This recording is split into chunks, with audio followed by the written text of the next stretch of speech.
Everyone, welcome to this video. So in this video we will be continuing from where we left in our last session. So in this session today we will be talking about some of the other component classes of swing. So let us look into the first example. In this first example for today, okay, so in this first example which we will be discussing today, we will discuss about the password field. Okay, J password field. So for that again we have to import. Let us also do this using the action listener. Okay, so let us first look at the output, what this particular program will send as an output, right? So let us first compile this java c swing4.java. Then let us run this java swing 4. Okay, so let us first look into the output of it. So here we have involved three different component classes or three different components of swing. First one is the label, then we have a text field, we have another label, and then we have a password field followed by a button. Okay, on clicking this button we will have some action which happens.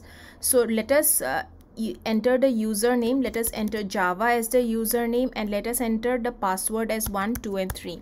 Now the main feature of this password field is that it will help us to encode the password. That means it will hide the characters from the user.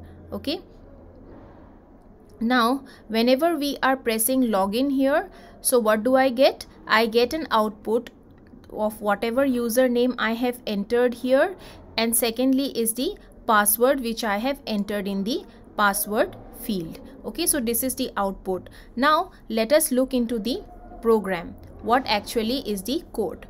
Okay, so for this, like already mentioned, we will be using javax.swing package. So we have imported it. We have imported it twice, so this is not needed. Then we will also import awt.event package because we will be handling actions. Okay, we have this particular action listener method, add action listener method, and action performed method. So we have to import this particular package.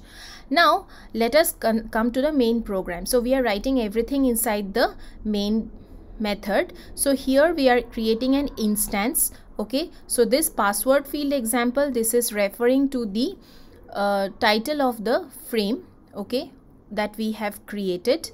And then we will be creating a label, instance of the label, and setting the bounds for this particular label. Now this label basically is not username or password, but this label basically refers to the final output label that we will be using. Okay, so it is this particular label that we are talking about when I'm considering the label field. Now, and hence it is 20, 150, 350. Width we have given as 300 because it is a long text. Okay, then we have the password field value. Now when we are using the password field, so this password field will basically be hiding the characters or encoding the characters which we will be entering in the password field. Okay, so for that we will create an instance with the object as value for the J password field. Okay, and we will also set the bounds for it. That means define the size for it. Now J label L1. Okay, so this L1 is referring to the username label here, right? And then we are setting its bounds. That means setting the size. Again, L2 will be a new instance which will be pointing to the password text here.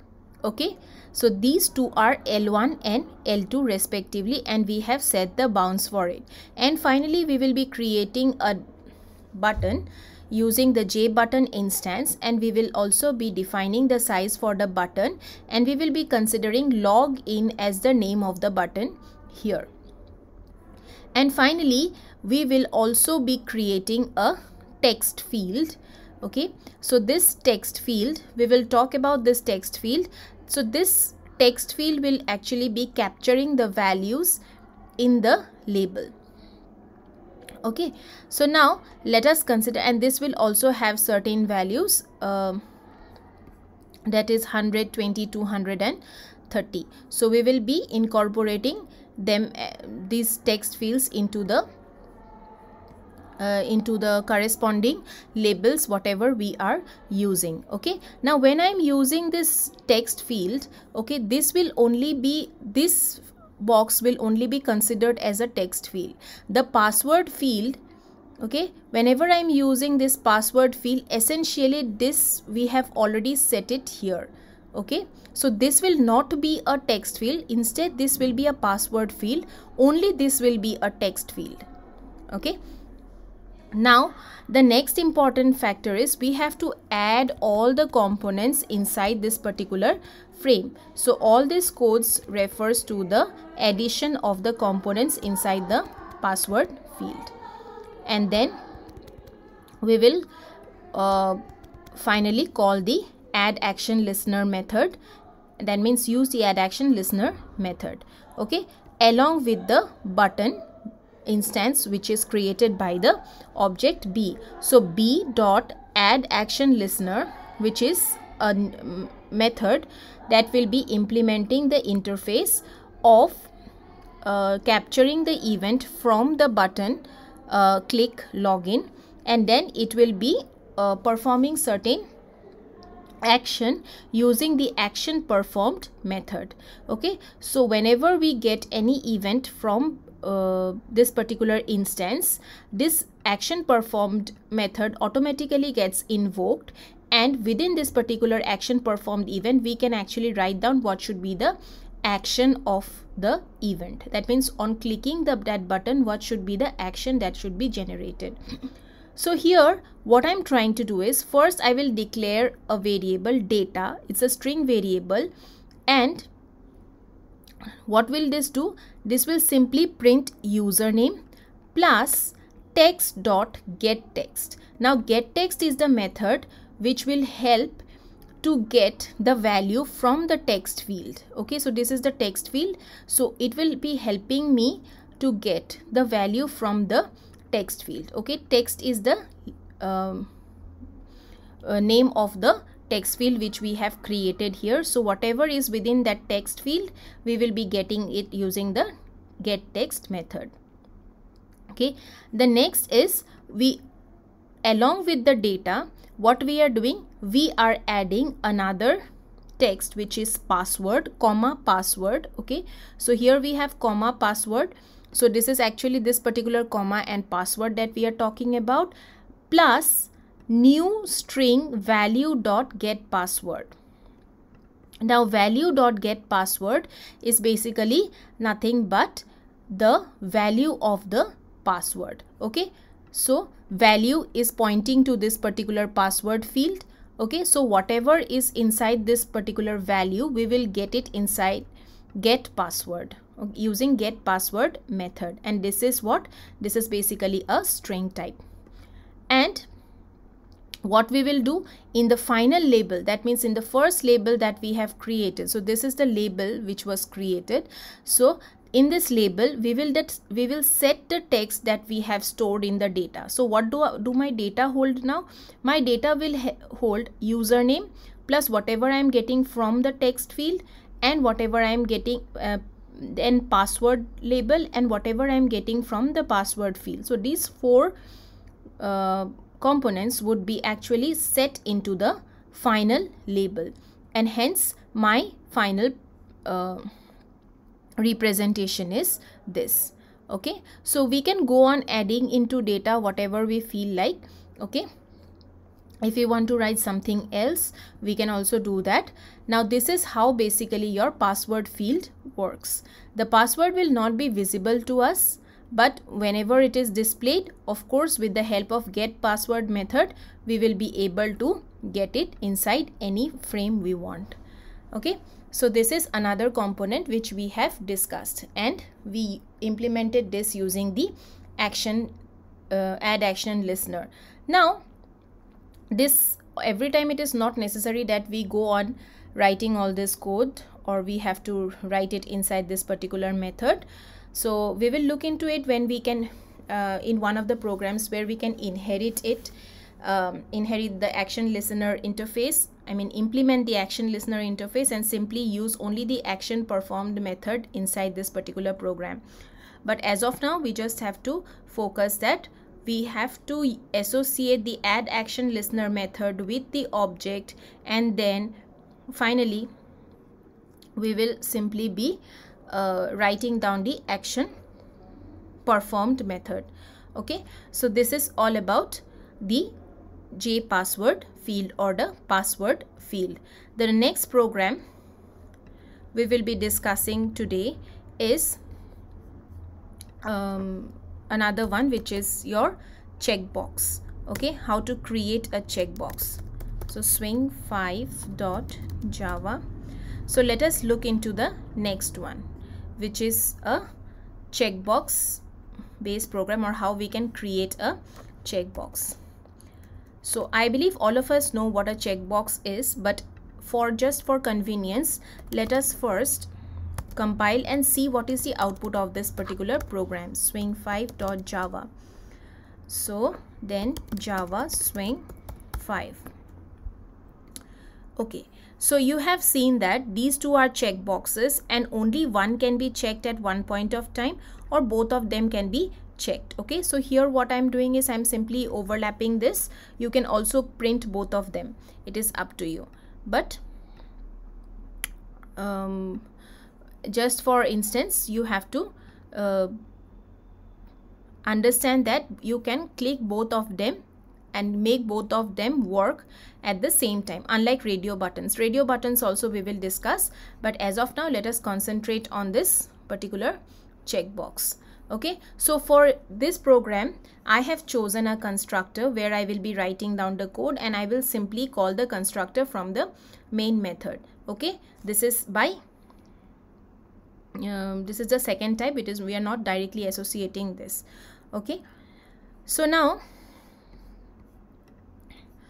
so as already mentioned, we will be using a listener or an interface which will be basically considering the actions which happen. Now when I am talking about this checkboxes, essentially there is a slight difference between the normal interfaces which we use for catching the events and performing certain actions. Here what we are doing, we are using the add item listener.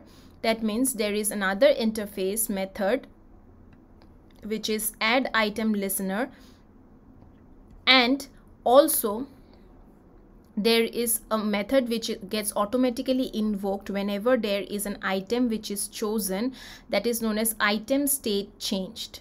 Okay, so this is basically, these two are basically used. Okay, here also similarly we will use a different item listener method, add item listener method, and also an item state changed method in order to perform the actions of that particular checkbox. So first let us look into the program.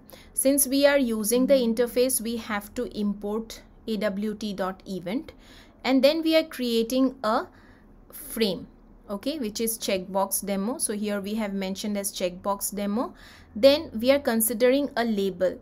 Now this label is basically the output which is given here. Okay, and there we are setting this label to be in horizontal alignment. So this is another method in which we can set where should be the where should our label be. Okay, if we are not interested in setting the bounds, that means x and y value, so by default left right we can use, as well as center we can use, okay, for this set horizontal alignment. Now also we will associate the size of the label, that means what is the height and width of the label. So width is 400 and height is 100.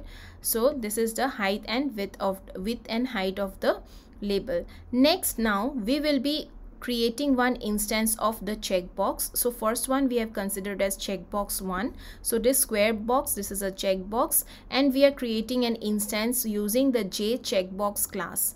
Okay, and here we are passing the value as A. You can also pass any string value if you want. Then we are setting the bounds for checkbox 1 to be 150, 100, 50 and 50. If you want to make it bigger, you can automatically do it by making changes to these sizes. Then we have checkbox 2. Okay, and in this checkbox 2, what we are giving a different option, which is B. Okay, and here also we are setting the bounds for it, that means setting the size of it. Now the third important step is we have to add this label checkbox 1 and checkbox 2 inside this particular frame. So this line takes care of that. This line will take care of that. Now coming to the on click event, that means if I'm clicking A, okay, so if I'm clicking A, what should be the value? Okay, so if I'm clicking A, when my checkbox 1 is associated with add item listener method, so it will first listen whether checkbox 1 has been clicked or not. If it is clicked, then if the state of the item is changed, okay, so it will set the text as BTech checkbox, and it will BTech checkbox is clicked. Okay, so let us first check if I'm clicking into checkbox 1. So when I'm clicking into checkbox 1, it is giving me BTech checkbox, and it is giving me a checked status. Okay, now if it is true, okay, if it is clicked. Now if it is unclicked, what does it give? So if it is unclicked, it gives me BTech checkbox unchecked. That means it becomes 0. Okay, if it is equal to 1, then it is giving me checked. Otherwise it is giving me an unchecked value. So like here we have already displayed. Again, if I click it, it gives me BTech checkbox checked. If I'm unclicking it, it gives me it is unchecked. Okay, so this 0 and 1 value will be taking care of that. True or false will be taking care of that. Similarly for checkbox 2, if I'm clicking into it, the event would be generated, which would be captured by item state changed, item event E. So after that, E is compared whether it is 1 or not. If it is 1, then immediately it is written as MTech checkbox checked. If I'm unclicking it, it becomes 0. Then it will write as MTech checkbox unchecked. Okay, and finally I am writing the defining the size of the frame, and also the layout manager. I mean the layouts, we are not using any layouts, so we are getting null, and the visibility is also true. Now for the main part of the program, from where we will be calling the constructor. So I write the main method here, and from here we will be calling the constructor. So once this constructor is called, the constructor call goes here and the program starts executing, and we get this value. Okay, so this is another interface which is capable of handling add item listener method as well as item changed method, which automatically gets invoked whenever one of the checkboxes or one of the items state is changed. Okay, now in this particular checkbox, you have already seen that we can check both the checkboxes simultaneously or choose at least one. Choose either of the two or both of them. Okay, now what happens is, if I am trying to use another one which is known as the radio button, what happens? Okay, so let me check the next program here. Okay, so let me clear this out. So Java swing 6 dot open swing 6 dot java.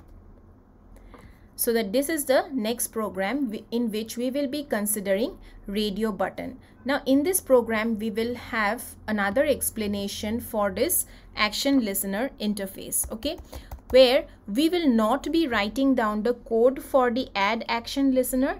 We will simply implement this interface, okay. So first, before anything, let us first look into what this program gives us as an output. So Java C swing 6.java, then we will have Java swing 6. Okay, so this is the program where we are getting this as the frame, and within this frame we have male and female, okay. So we have male and female. Now if I'm clicking into male and finally clicking this, so what I'm getting, I am getting a small dialog box saying that you are male, small window. This is known as a dialog box, okay. And then if I'm clicking into female and then clicking into it, then it is saying you are female, okay. So this is a small dialog box which gets created whenever we are writing in a male or a clicking into either male or female.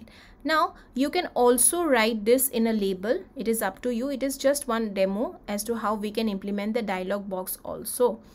Now another important concept which we'll be discussing in this program is that in this program we will not be using the add action listener method, okay. We will use this add action listener, but we will not be writing it inside the code, but we will simply implement this interface.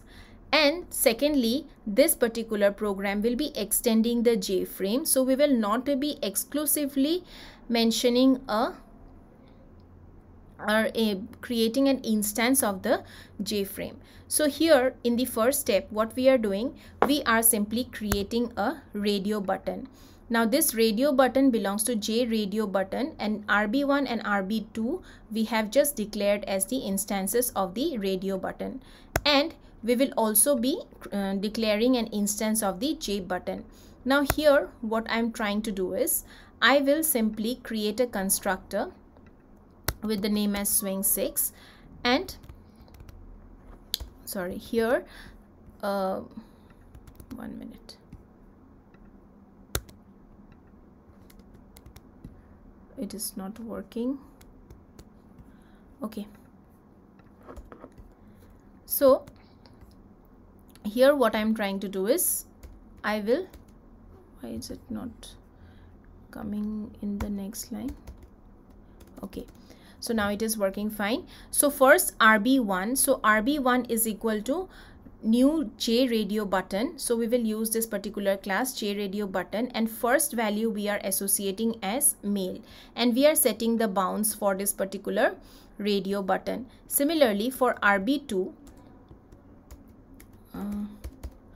okay, so for RB2, let us keep it this way only. RB2 is equal to new radio button female, okay. So this is the next radio button which would be used, okay. Now RB2 we have set the bounds, that means we will set the size for RB2. Now we have to create a button group. In order to create this radio buttons, we have to create a button group, and in this button group we will be adding RB1 and RB2, okay. So RB1 and RB2 will be added inside this button group so that it will behave. We do not have to exclusively write different codes for different radio button, but we will simply use the button group in order to create any event and perform any action. Now B is equal to new button which is click. So this button we have already declared as B, so B is equal to new J button click. We have to create an instance of it, and then we will set the bounds for this particular button, size of this particular button. Now coming to this next line, which is very important, we will simply associate add action listener this.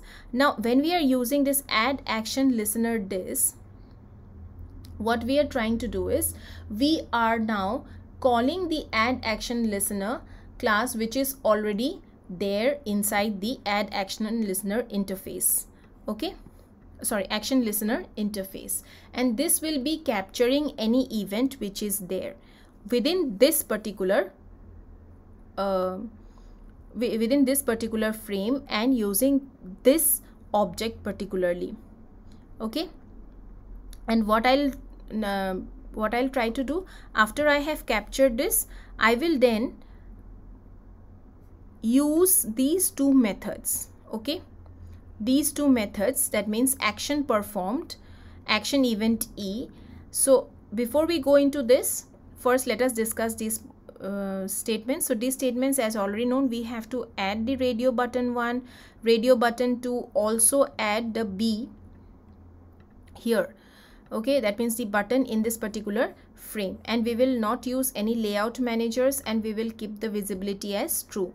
Now coming to these two particular methods, now when I'm considering add action listener this, we also have to invoke action performed method, and this will be taking care of this E will be capturing whatever add action listener is throwing as an event. Okay, now if RB1 is selected, that means if the first radio button is selected, then we will keep a J option pane. So J option pane is basically a small, it will help us with this particular method. That means it will support this show message dialog method, which will be creating a dialog for us within this frame, and it will say that you are male.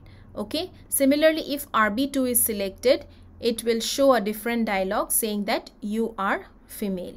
Okay, and we will, in the main method, we will simply call the constructor. So this is how we can simply implement the action listener class, action listener interface, and we do not have to write it inside the program, and we can add this with any object which might throw an event, and finally perform the action or write down the action which will be taking care of or which we will be considering to show some action. Okay, or if we want to write down any action for that particular event. So in this session we talked about different concepts. That means we saw how we can implement a password field. We also saw how we can implement a checkbox as well as a radio button. We also talked about action listeners and action listener interfaces, and how we can simply implement it without actually writing the code inside the particular program. And we also saw that how that those actions basically can be implemented using different methods of the action listener interface. And for checkboxes, we have to also consider another interface method, which is your item changed or item selected listener. Okay, so this is all about these three different components. We will talk further about swing in Java in my next session. Thank you.